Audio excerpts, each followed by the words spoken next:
suffering, physically, emotionally, at the hands of another person, at the hands of an illness, persecution. We dread it. We pray it away in hopes it does not touch our lives. On a person-to-person level, something we hope never happens is persecution, big or small. Oftentimes we do our best to fit in our workplaces, to seem normal. We all long to fit in and hate when others whisper about our beliefs or strange habits, when they pick us out in a crowd as the objects to be picked on. I will say this is one of the hardest topics for me to talk about, but the Bible seems to have a different take on this sort of difficulty. We have already discussed how Paul rejoiced in his chains because of what it might accomplish for the sake of Christ. We are proud of his resolve for sure. However, now he turns to us with a strange and foreign statement in Philippians 1:29-30. For it has been granted to you that for the sake of Christ you should not only believe in him, but also suffer for his sake, engaged in the same conflict that you saw I had, and now hear that I still have.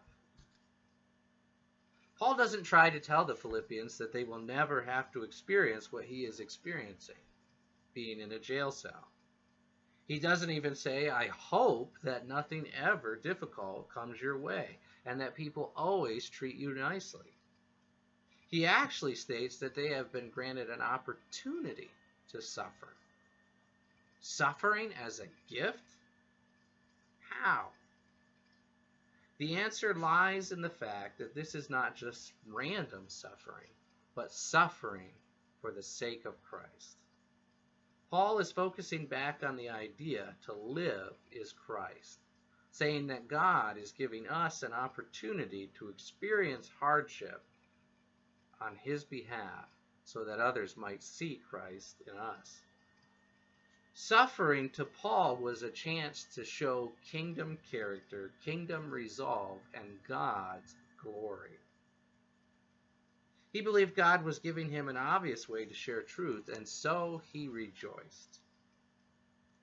Paul's Savior, Jesus, stated much the same when he said, in the world you will have tribulation, but be of good cheer, I have overcome the world. Jesus promised tribulation from the world. His cheer was not in an easy life, but in the fact that we get to live our lives in association with him.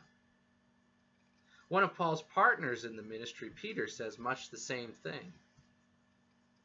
Beloved, do not be surprised at the fiery trial when it comes upon you to test you, as though something strange were happening to you. But rejoice insofar as you share Christ's sufferings, that you may also rejoice and be glad when his glory is revealed.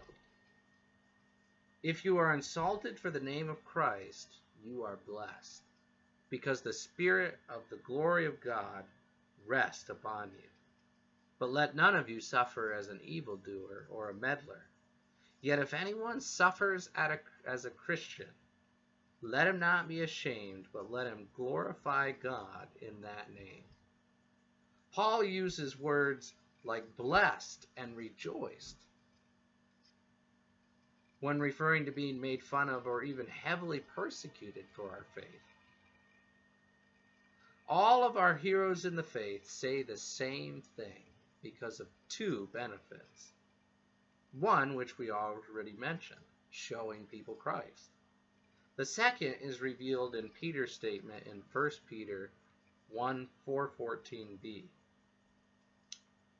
The Spirit of the glory of God rests upon you. In other words, when we suffer, we not only show more of Christ, but he shows more of himself to us. We go to him more frequently for strength, more often for peace, for wisdom, and the right words to say. We understand his love for us in a deeper way when we love our enemies. We grow in patience and mercy. I remember when I worked at the meat packing plant, and there was a place where all the things came down the line and you had to pull them off this line and put them in bags to be packaged and sent away. The trouble is that when you were put down there the first day, things would go by that were called flats and that were called tips and that were called knuckles. And someone would just yell, "Grab the knuckle." But of course, without being told, you didn't know what any of these things were. And so these mysterious pieces of meat would go floating by.